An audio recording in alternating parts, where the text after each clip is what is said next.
So again, I'm Kodi Foster, Vice President of Data Strategy at Viacom. It's a ridiculous title. I really don't consider myself a data strategist or a data scientist. I think ultimately I look at myself as how can I use data and information to build cool products that are either hopefully useful for our teams internally at Viacom or maybe out in the world, something external.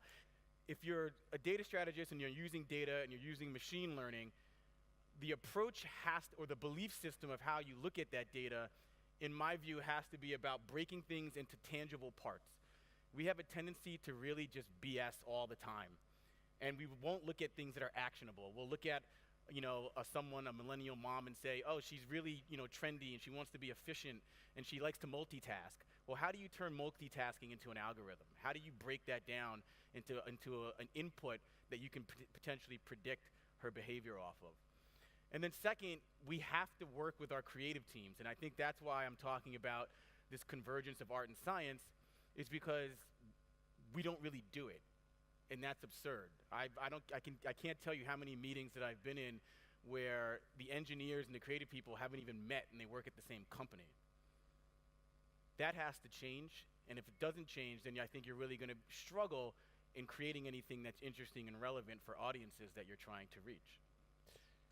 And because everyone looks at devices and technologies as being a millennial thing, I call this the millennial theory of everything. But I still think that the philosophy around a theory of everything is sound here. It doesn't work. You can't look at a millennial and just say, this is who a millennial is and this is how you reach them. What are people actually talking about when they think about this shift to millennials between Gen Xers and baby boomers? It's just how people use platforms. It's just how they hang out with their friends, how they figure out who they're going to hook up with, and how they achieve their dreams for their career. It's the mechanisms that they use. But the fundamentals of a human being is that hasn't changed.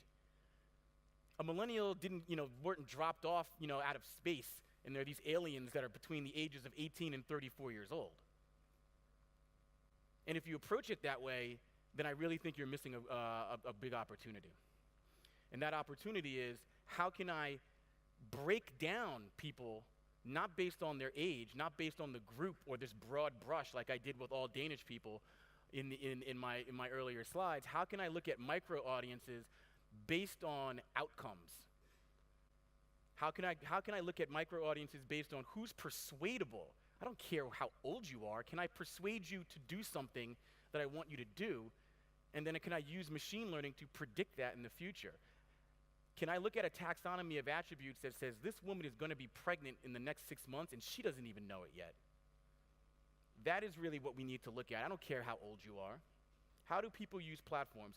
They use those platforms to look at content. That's why I work in TV. We're in the content business. This is what people do on digital every day. I didn't want to be a complete homer and just show TV data. So here's digital for the digital people in the room. So if you're doing something that isn't one of these things in digital, you're literally trying to use the machine in which a way a human being does not intend to use it. Good luck. If you can figure that out, I want to come work for you because you have magical powers.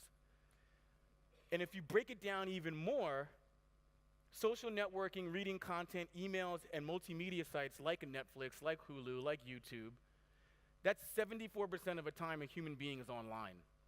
Now, if you look at that, at least in the US, we're still watching TV about 4.5, 5 hours a day. So that's roughly 20% of our waking hours are still watching TV. And that is, factoring in streaming as well.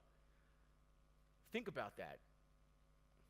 And you're just going to say all millennials are looking at the same things and I'm going to create branded content that's going to speak to every 18 and 34-year-old exactly the same. Again, good luck. So I'll leave you with just a couple of last minute points about unpack the conceptual space, unpack the habit cycle. Everything is unsupervised. Assume nothing. Do not overfit for your audience like we do in the example of millennial moms. And then from there, you can generate these predictive guideposts for success. Thank you very much. I think that's about it for me. And you got to listen to the kids.